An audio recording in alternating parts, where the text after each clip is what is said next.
ألف لام را. تلك آيات الكتاب المبين. إنا أنزلناه قرآنا عربيا لعلكم تعقلون. نحن نقص عليك أحسن القصص بما أوحينا إليك هذا القرآن وإن كنت من قبله لمن الغافلين. إذ قال يوسف لأبيه يا أبت إني رأيت 11 كوكبا والشمس والقمر رأيتهم لي ساجدين. قال يا بني لا تقصص رؤياك على إخوتك فيكيدوا لك كيدا إن الشيطان للإنسان عدو مبين. وكذلك يجتبيك ربك ويعلمك من تأويل الأحاديث ويتم نعمته عليك وعلى آل يعقوب كما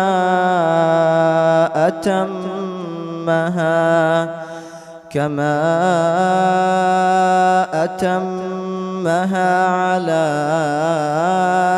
أبويك من قبل إبراهيم وإسحاق إن ربك عليم حكيم. لقد كان في يوسف وإخوته آيات للسائلين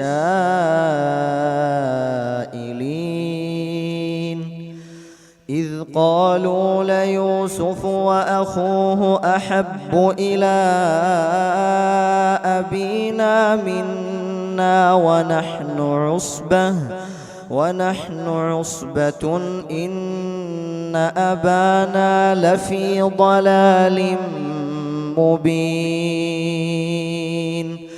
اقتلوا يوسف أو اطرحوه أرضا يخل لكم وجه أبيكم وتكونوا من بعده قوما صالحين. قال قائل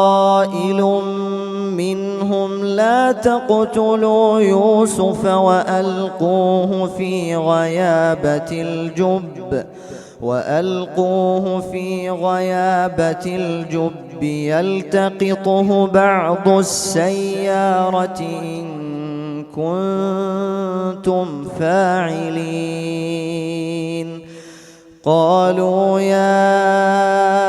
أبانا ما لك لا تأمننا على يوسف وإنا له لناصحون أرسله معنا غدا يرتع ويلعب وإنا له لحافظون. قال إني ليحزنني أن تذهبوا به وأخاف أن يأكله الذئب وأنتم عنه غافلون. قالوا لئن أكله الذئب ونحن عصبة إنا إذا لخاسرون فلما ذهبوا به وأجمعوا أن يجعلوه في غيابة الجب وأوحينا إليه لتنبئنهم بأمرهم هذا وهم لا يشعرون وجاءوا أباهم عشاء يبكون قالوا يا أبانا إنا ذهبنا نستبق وتركنا يوسف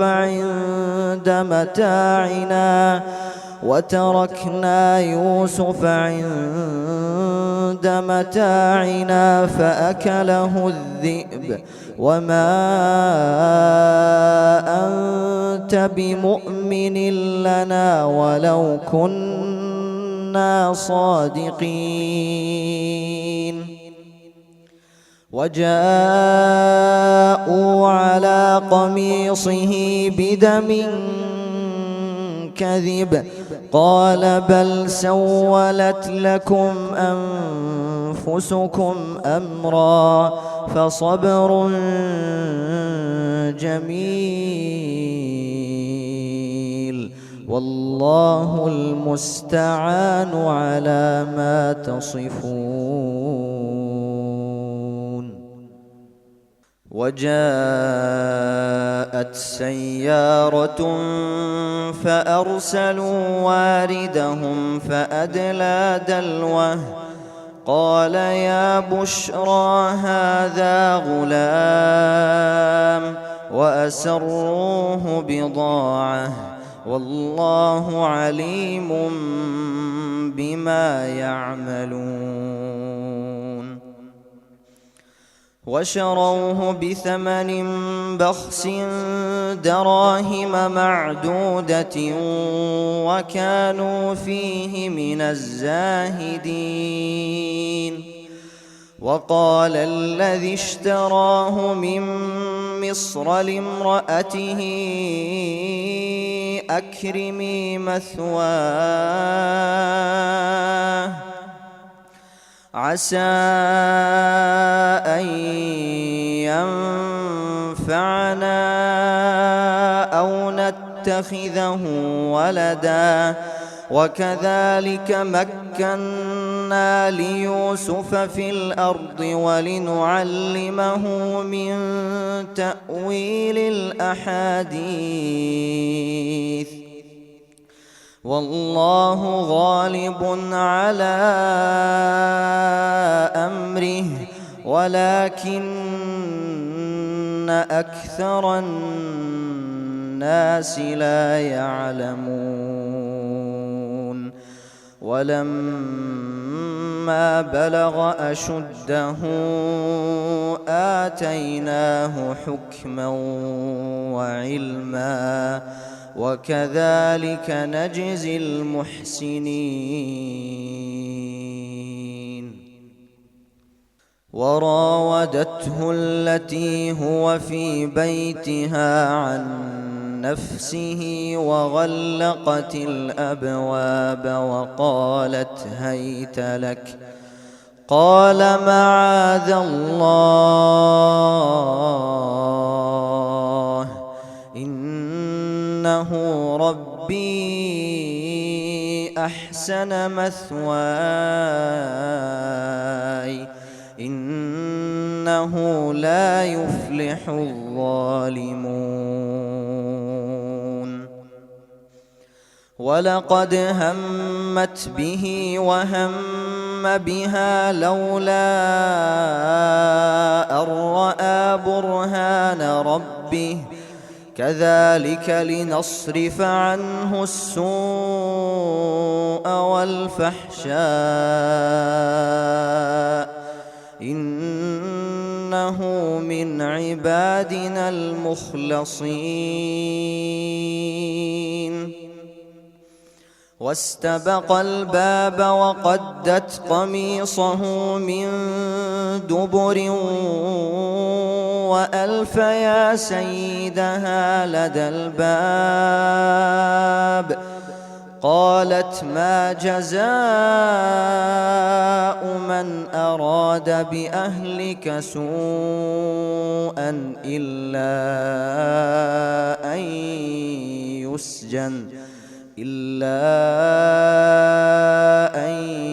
يسجن أو عذاب أليم. قال هي راودتني عن نفسي وشهد شاهد من أهلها إن كان قميصه قد من قبل فصدقت وهو من الكاذبين وإن كان قميصه قد من دبر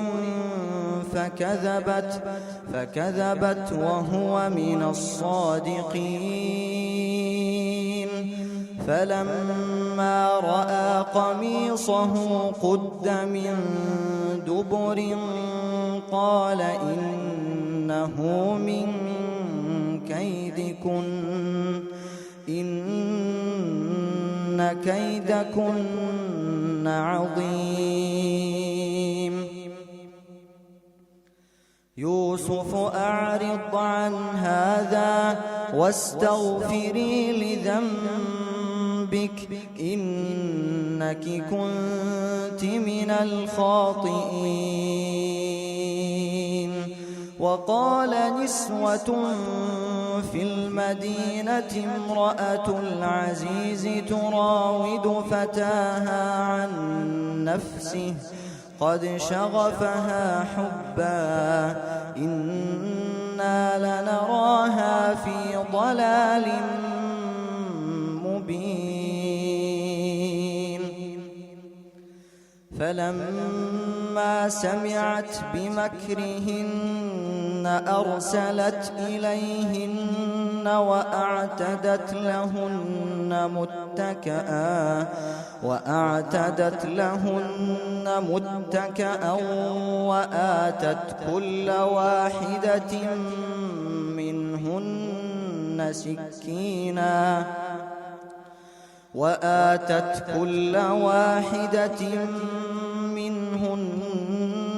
سكينا وقالت اخرج عليهن فلما رأينه أكبرنه وقطعن أيديهن وقلن حاش لله ما هذا بشرا إن هذا إلا ملك كريم. قالت فذلكن الذي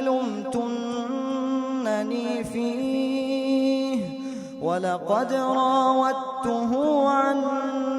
نفسه فاستعصم ولئن لم يفعل ما آمره ليسجنن وليكونا من الصاغرين. قال رب السجن أحب إلي مما يدعونني إليه وإلا تصرف عني كيدهن أصب إليهن وأكن من الجاهلين. فاستجاب له ربه فصرف عنه كيدهن إنه هو السميع العليم.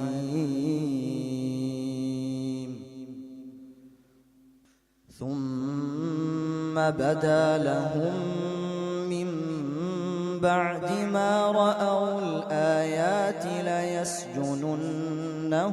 حتى حين. ودخل معه السجن فتيان قال أحدهما إني أراني أعصر خمرا وقال الآخر إني أراني أحمل فوق رأسي خبزا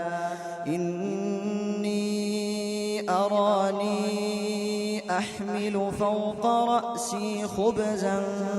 تأكل الطير منه نبئنا بتأويله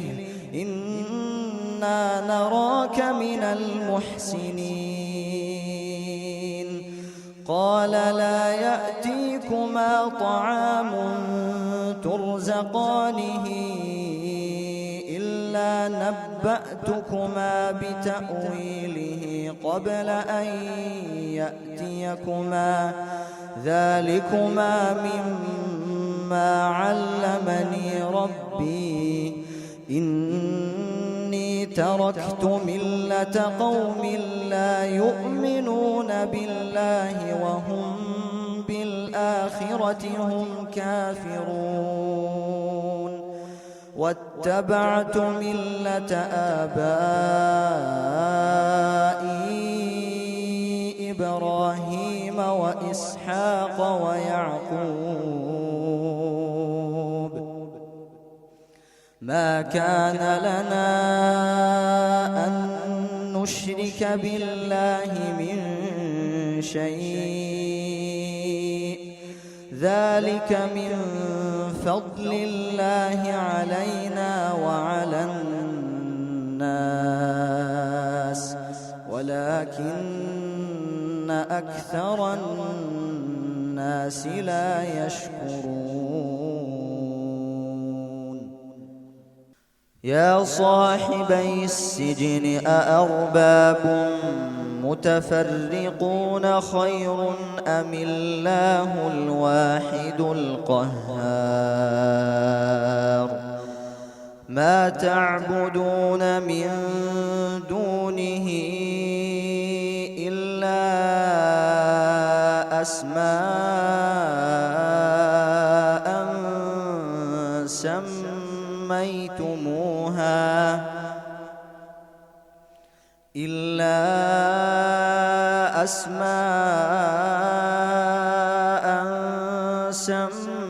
سميتموها أنتم وآباؤكم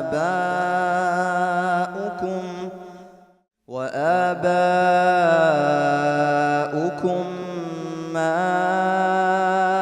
أنزل الله بها من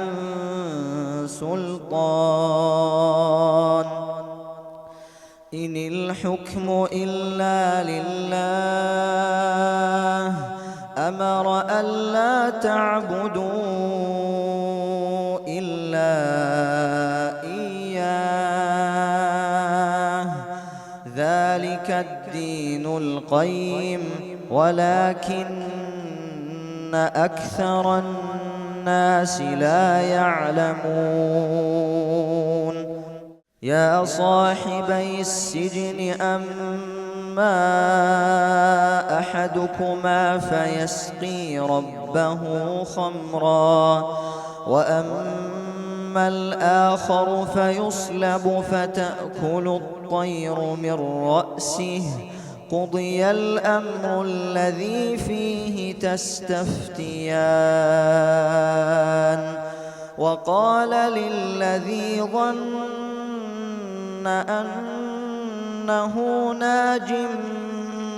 منه اذكرني عند ربك فأنساه الشيطان ذكر ربه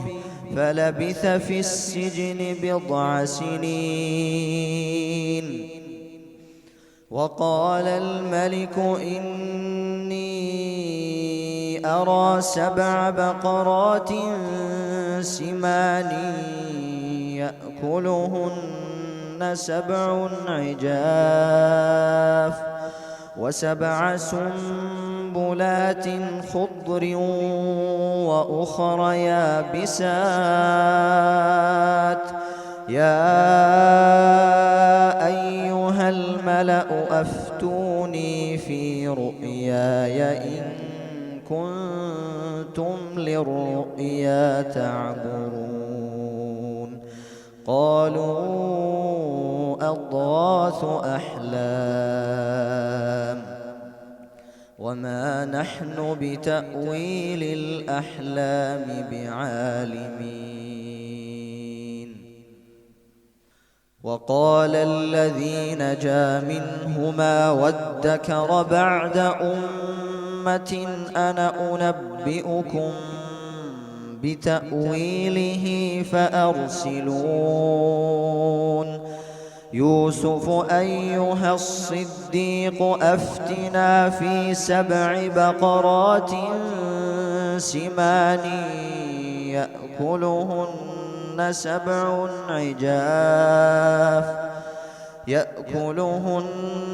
7 عجاف و7 سنبلات خضر وأخر يابسات لعلي أرجع إلى الناس لعلهم يعلمون قال تزرعون 7 سنين دأبا فما حصدتم فذروه في سنبله إلا قليلا مما تأكلون ثم يأتي من بعد ذلك 7 شداد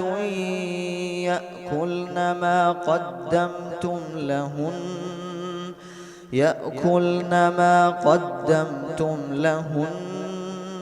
إلا قليلا مما تحصنون ثم يأتي من بعد ذلك عام فيه يغاث الناس وفيه يعصرون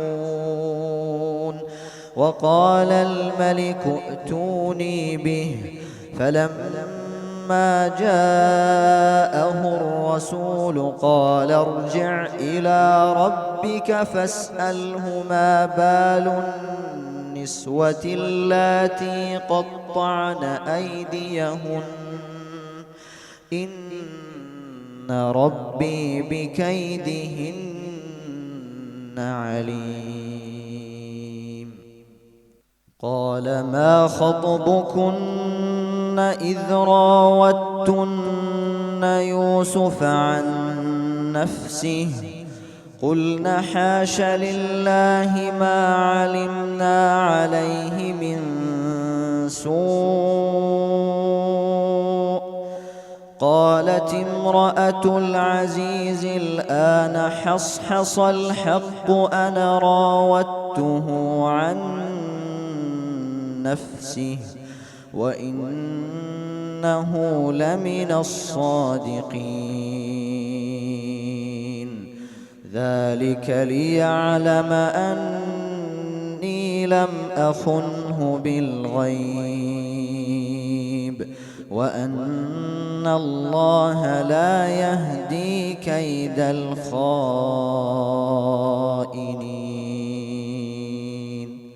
وما أبرئ نفسي إن النفس لأمارة بالسوء إلا ما رحم ربي إن ربي غفور رحيم وقال الملك ائتوني به أستخلصه لنفسي فلما فلما كلمه قال إنك اليوم لدينا مكين أمين قال اجعلني على خزائن الأرض إني حفيظ عليم قال اجعلني على خزائن الأرض إني حفيظ عليم وكذلك مكنا ليوسف في الأرض يتبوأ منها حيث يشاء نصيب برحمتنا من نشاء ولا نضيع أجر المحسنين ولأجر الآخرة خير للذين آمنوا وكانوا يتقون وجاء إخوة يوسف فدخلوا عليه فعرفهم وهم له منكرون ولما جهزهم بجهازهم قال ائتوني بأخ لكم من أبيكم ألا ترون أني أوفي الكيل وأنا خير المنزلين فإن لم تأتوني به فلا كيل لكم عندي ولا تقربون قالوا سنراود عنه أباه وإنا لفاعلون وقال لفتيانه اجعلوا بضاعتهم في رحالهم لعلهم يعرفونها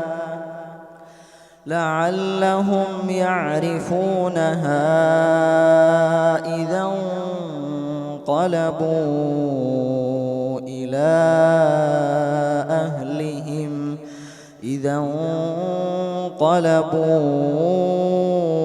إلى أهلهم لعلهم يرجعون قالوا يا أبانا منع منا الكيل فأرسل معنا أخانا نكتل وإنا له لحافظون قال هل آمنكم عليه إلا كما أمنتكم على أخيه من قبل فالله خير حافظا وهو أرحم الراحمين ولما فتحوا متاعهم وجدوا بضاعتهم ردت إليهم قالوا يا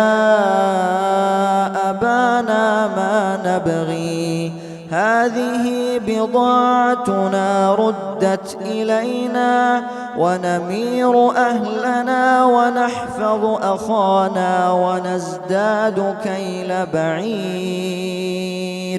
ذلك كيل يسير قال لن أرسله معكم حتى تؤتون موثقا من الله لتأتونني به إلا أن يحاط بكم فلما آتوه موثقهم قال الله على ما نقول وكيل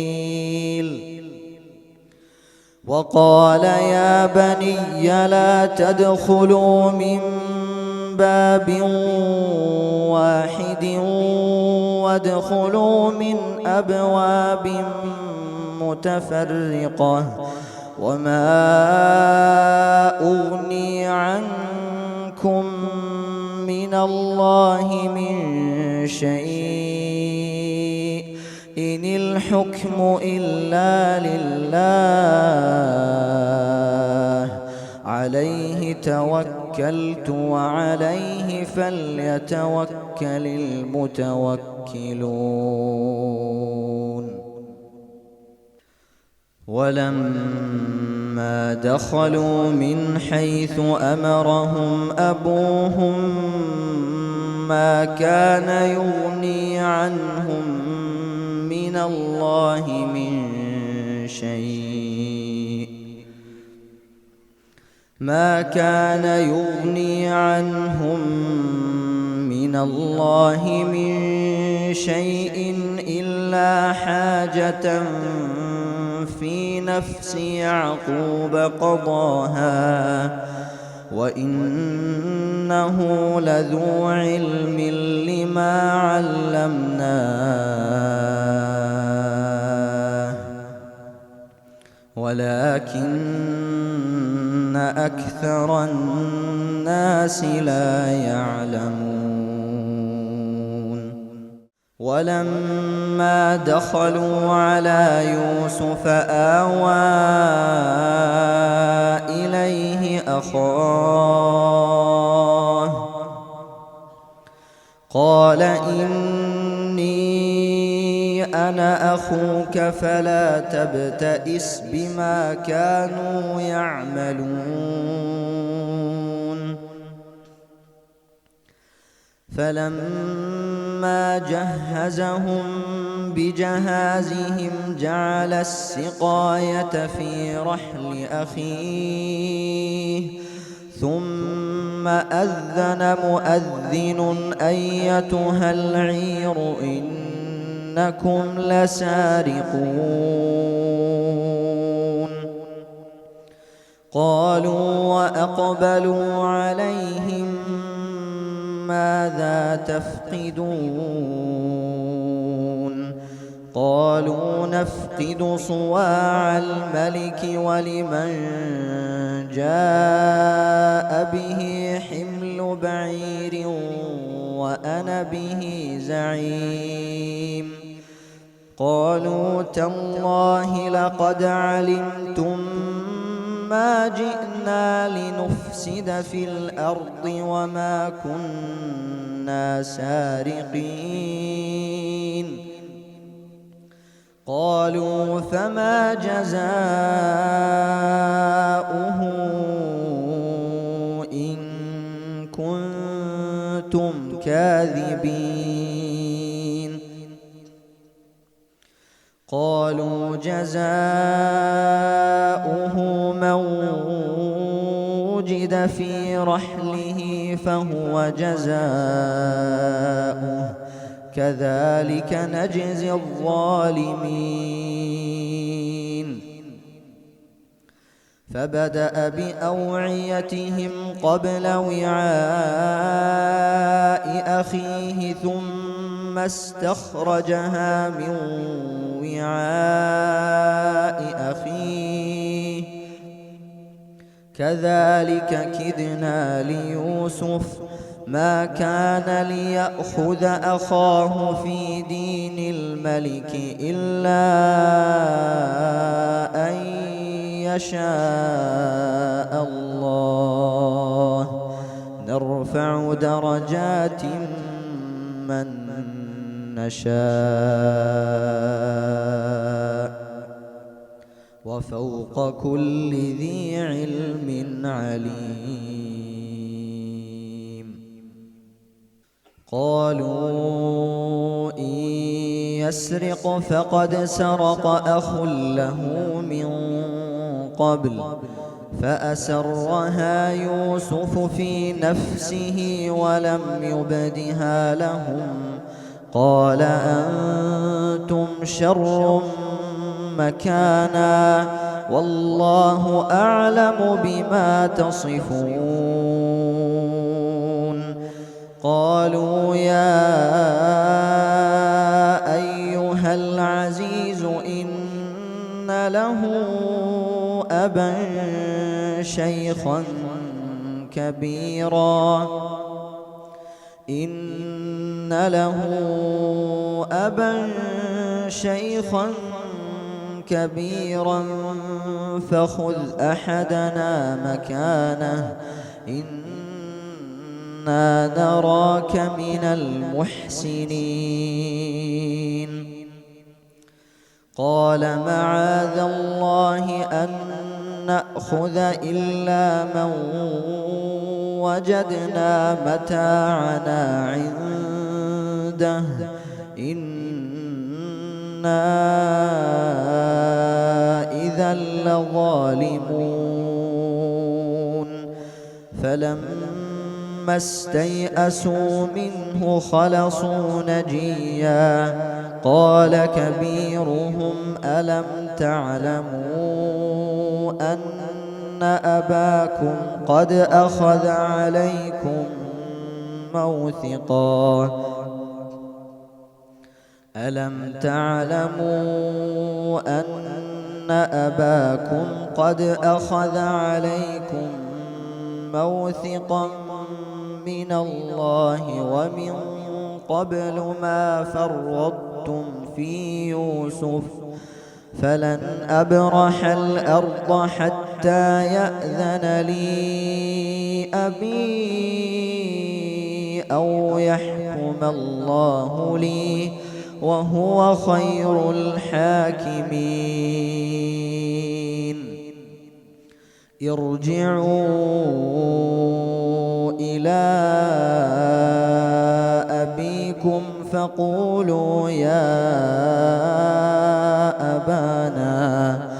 فقولوا يا أبانا إن ابنك سرق وما شهدنا إلا بما علمنا وما كنا للغيب حافظين واسأل القرية التي كنا فيها والعير التي أقبلنا فيها وإنا لصادقون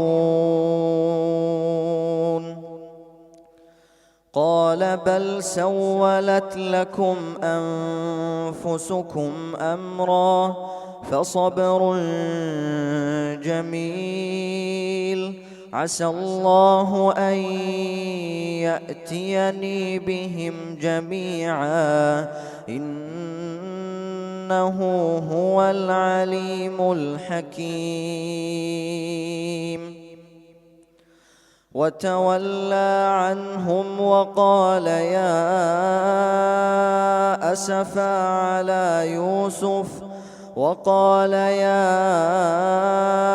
أسفا على يوسف وابيضت عيناه من الحزن فهو كظيم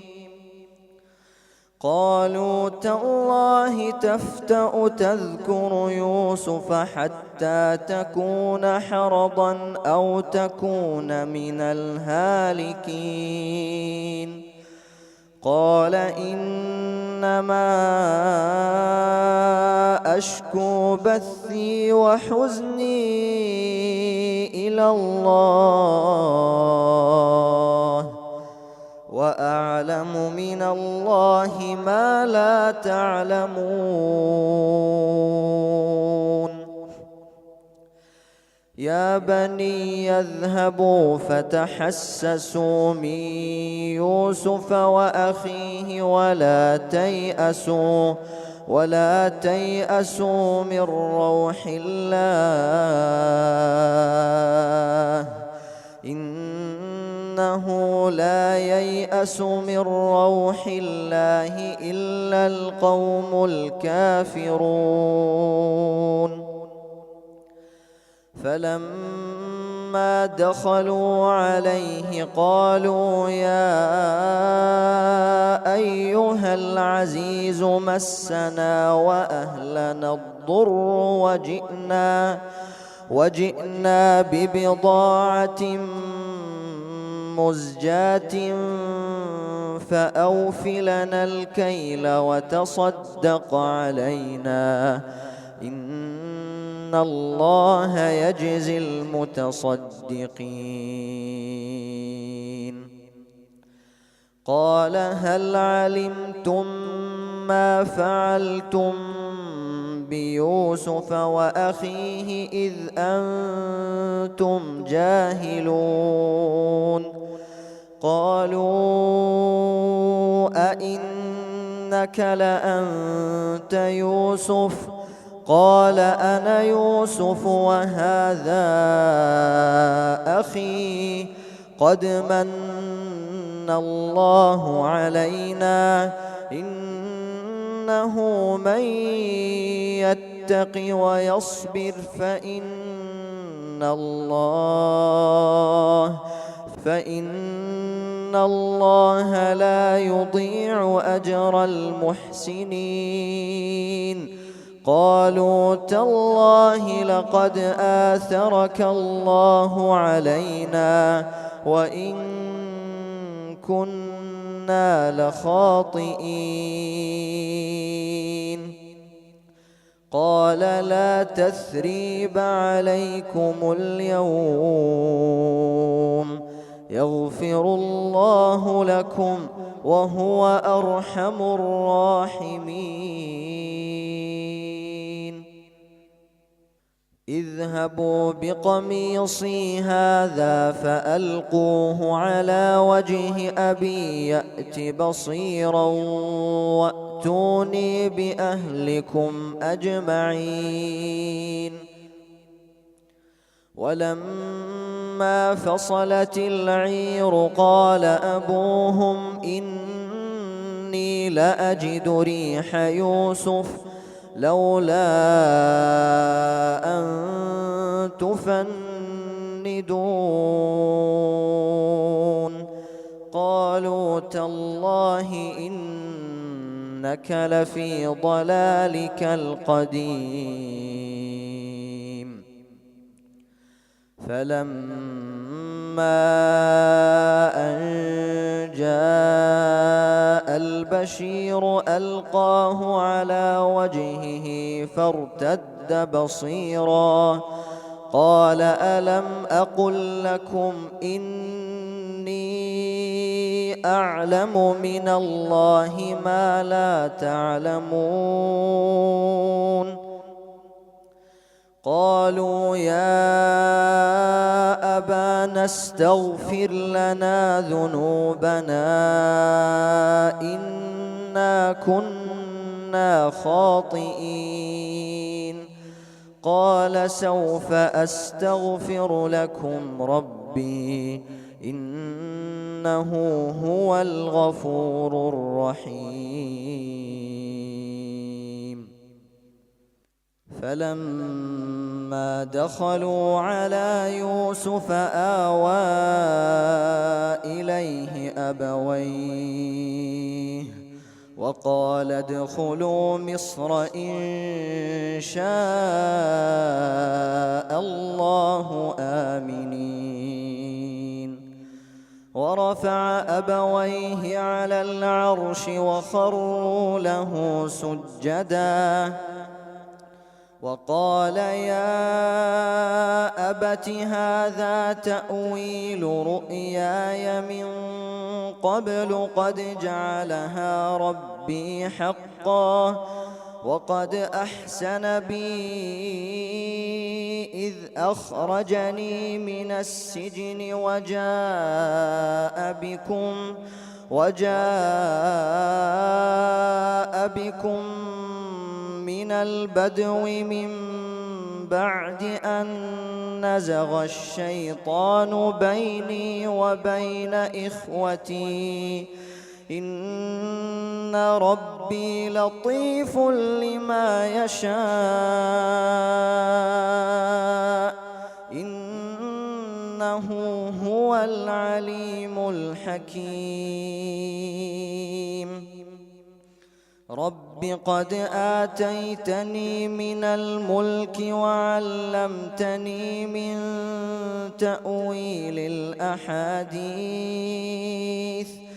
فاطر السماوات والأرض أنت وليي في الدنيا والآخرة توفني مسلما وألحقني بالصالحين ذلك من أنباء الغيب نوحيه إليك وما كنت لديهم إذ أجمعوا أمرهم وهم يمكرون وما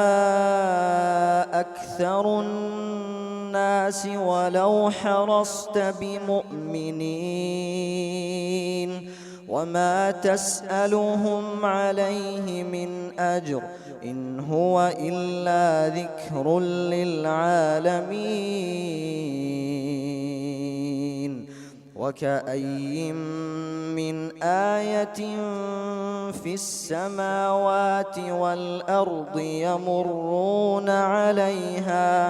يمرون عليها وهم عنها معرضون وما يؤمن أكثرهم بالله إلا وهم مشركون أفأمنوا أن تأتيهم غاشية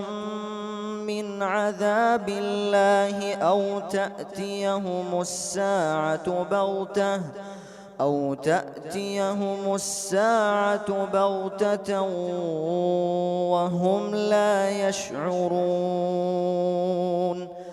قل هذه سبيلي أدعو إلى الله على بصيرة أنا ومن اتبعني وسبحان الله وما أنا من المشركين وما أرسلنا من قبلك إلا رجالا نوحي إليهم من أهل القرى أفلم يسيروا في الأرض فينظروا كيف كان عاقبة الذين من قبلهم ولدار الآخرة خير للذين اتقوا أفلا تعقلون حتى إذا استيأس الرسل وظنوا أنهم قد كذبوا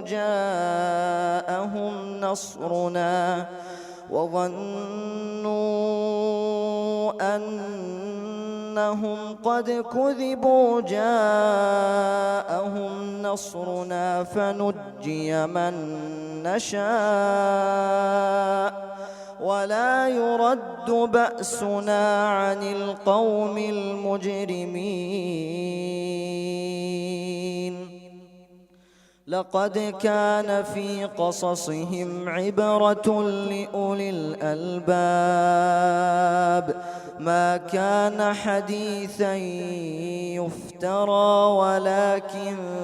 تصديق الذي بين يديه